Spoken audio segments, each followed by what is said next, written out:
Hi friends, I'm in downtown Buffalo, standing in front of one of the oldest buildings in the whole city, down here by the waterfront.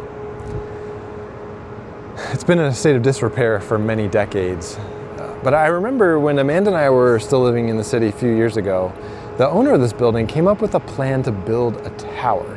And you can still see the picture of this plan to build this tower here on the side of the building. It was this huge tower, and it would easily be the tallest building in the entire city of Buffalo.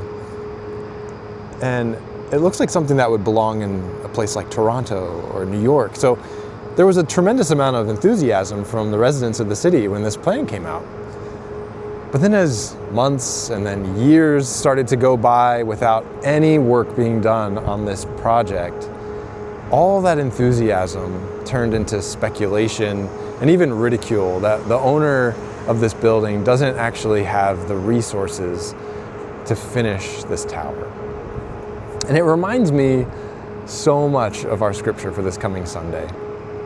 We're going to pick up Luke's gospel again in chapter 14. And here we find Jesus teaching his disciples about the true cost of following him. He says that those who are not even willing to give up the most precious relationships with their families and friends cannot be his disciple. He says, such a person cannot be my disciple. And to illustrate this harsh teaching, these difficult words, Jesus says, suppose that you set out to build a tower. Wouldn't you first make sure that you had enough resources, that you had enough money, that you had enough material, you had enough time to build this tower? Otherwise, you might clear the land, you might start to lay the foundation, but you would quickly run out of resources to finish the project. And he says that people would then ridicule you of being the person who started to build something and you were unable to finish it. He says, in the same way, those of you who are unwilling to give up everything to follow me cannot be my disciple. And so he's asking his disciples to count the cost.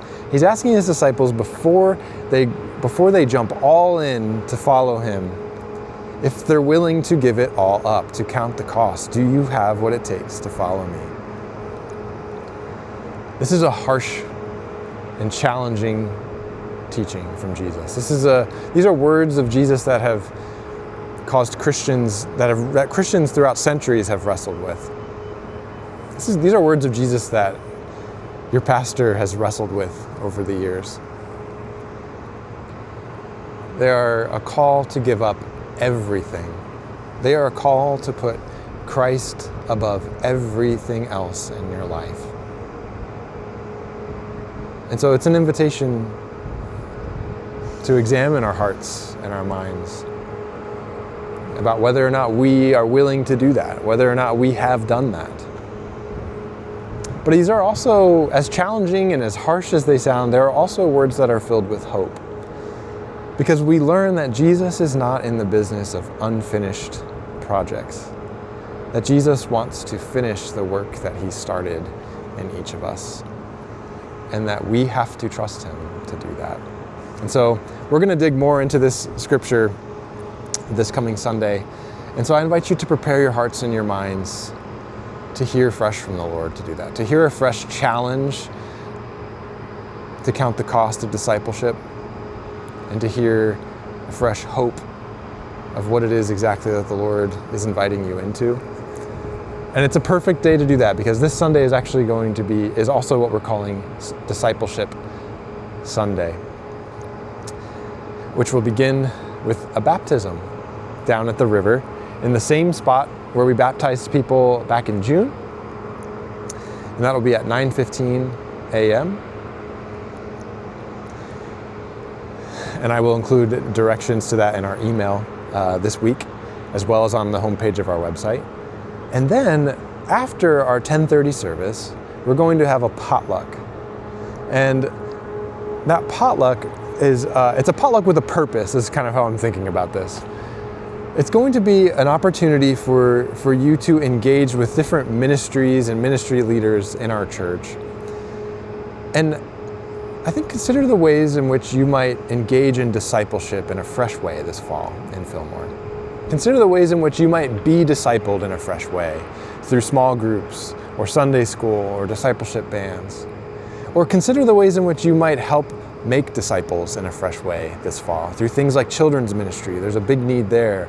Or discipling some of the teens in our church, helping with Sunday school, starting a small group, starting a discipleship band.